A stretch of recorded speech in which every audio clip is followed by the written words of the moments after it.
Wait, you're telling me the hero's journey in Dungeons and Dragons? That old dusty thing that Joseph Campbell pulled out of myths 70 years ago?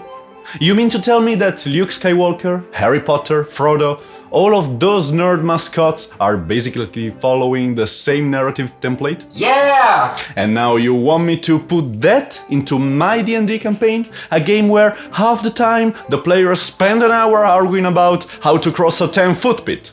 Ciao! Wow. Welcome to Cantrip. Today we're talking about the hero's journey and, more importantly, how you, the benevolent dictator behind the DM screen, can use it to make your campaign actually feel like a story, instead of an improv comedy about goblin stealing pants. So, what even is the hero's journey? It's a structure, a skeleton, a 12-step program for storytelling, but instead of quitting smoking, you quit being boring. The idea is that a hero starts in an ordinary world, gets a call to adventure, refuses the call because, Netflix, then meets a mentor, crosses into the unknown, faces trials, gets a big shiny reward, and comebacks. It's every myth, every blockbuster, every epic fantasy. It's so common that when you see it, you roll your eyes, but when it's missing, you feel lost. Now you might be thinking, but Simo, I'm not writing Lord of the Rings, I'm running D&D.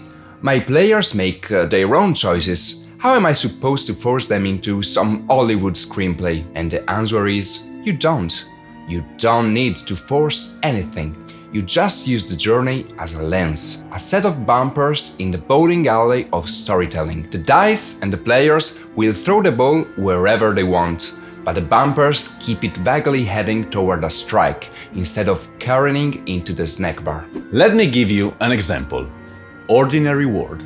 That's step 1. Easy. It's the tavern. I don't care what your module says, it's always the tavern. Players meet in a tavern, or a wagon, or chained up in a goblin cave. It doesn't matter. The point is, they start in the boring world. This is where you show them the baseline. No magic swords yet, no demon lords, just mud, beer, and maybe one town guard who thinks he's cooler than he is. When you give players that baseline, suddenly when they get the call to adventure, like say, "Please help us, wolves ate the mayor," it actually feels like an upshift. That's the contrast. And then, of course, half the party refuses the call, not because they're role-playing, but because they're indecisive human sitting around the table. Should we go help the mayor? Or should we rob the blacksmith? Or maybe we should just open a bakery. And this is where you, the GM, get to smile knowingly, because Joseph Campbell predicted this exact nonsense. The refusal of the call isn't just mythic. It's Tuesday night. The fix? Push them. Drop a mentor in there. Maybe the blacksmith himself saying, "I'll pay you double if you actually deal with the wolves." Congratulations. That's Gandalf with the hammer. Crossing the threshold. This is the moment the heroes leave their comfort zone. And in D&D, this can be as simple as stepping out of town into the woods where the wolves actually are. Or it can be a literally threshold, crawling down into the dungeon, into the unknown. The trick is, make it feel different. Use description. The air is colder, the light is dimmer, the map ends here. Suddenly, the world isn't safe anymore.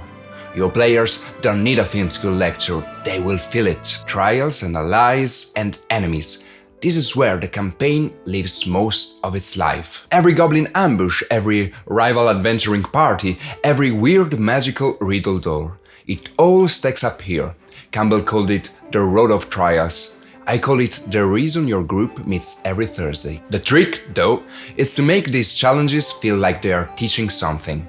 Not school teaching, nobody signed up for math class. But emotional teaching. If your barbarian learns that charging headlong gets him killed, and your rogue learns that sometimes you actually should tell the party about the trap before it explodes, then you're doing it right. Now let's talk about the big one, the ordeal, the abyss, the belly of the whale. This is the session where your players realize, oh crap, this is serious. In D&D, that might be the first real boss fight. Not 4 goblins in some bushes, no, a necromancer raising a horde while chanting the world's worst slam poetry. a dragon blocking the only path forward, a betrayal by the NPC they trusted the most. The point is, the ordeal is where the stakes crystallize. If your players walk away from that session saying, "I don't know how we survived that," then congratulations, you've hit it. And what comes after the ordeal? Reward. Not just gold, not just XP. Something meaningful. A magic item tied to their backstory. A piece of lore that explains why the villain is doing all this nonsense. Or even just recognition. The town that once ignored them now cheers them. That reward makes the ordeal worth it and sets up the transformation. Because that's the final piece of the journey, return with the Elixir. The characters go back to where they started, but they are different now. They are leveled up, they are scarred, they are heroes. Or, if you're my group, they've accidentally married a dragon and now own a castle shaped like a duck. Doesn't matter. What matters is there's a before and an after. Now, I know what you're thinking. Diego, this all sounds neat, but my players are chaos gremlins. They will absolutely ignore your precious Campbell chart and go chase squirrels in the Feywild. And you're right, they will. But here's the trick. The journey isn't for them, it's for you. It's a GM tool. You look at where the party is in the story and ask yourself what's missing. If they've been fighting for 5 sessions straight, maybe they need a mentor moment.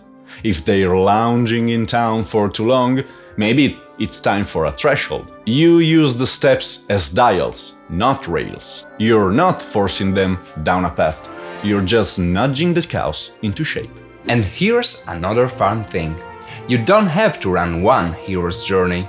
You've got a whole party, which means in a good campaign, everyone's on their own little journey at once. The cleric might be meeting their mentor while the rogue is facing their ordeal. That's messy, but it's the good kind of messy. It's the soap of drama. And when those threads cross, it's feel mystic. Let me tell you about one of my groups. They were level 3, they'd been messing around in a coastal town, and I was like, okay, time for the threshold. So I gave them a shipwreck, half buried on the shore, glowing faintly with necrotic energy. Did they go inside immediately? No. They spent 45 minutes arguing about whether they should bring snacks. But when they finally crossed the threshold, stepping into that damp, rotten hull, I described the smell, the silence, the way their torches barely lit more than a few feet. Instantly, they were nervous. That was the moment the journey clicked. By the end of that dungeon, when they dragged themselves out with cursed treasure and 2 near deaths, they felt transformed. Level up. Story beat hit.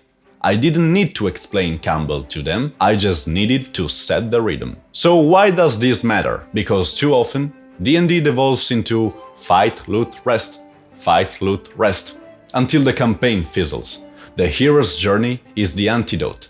It reminds you to escalate, to vary, to reward, to transform. And when you do, your players walk away saying, "That felt like a story," even if the story was mostly about pen-stealing goblins. Here's the final trick we'll leave you with.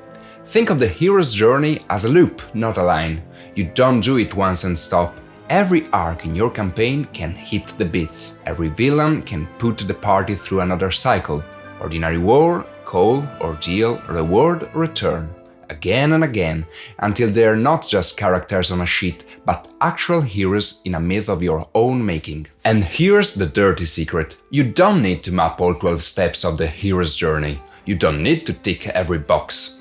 What you want is the rhythm, the push and pull.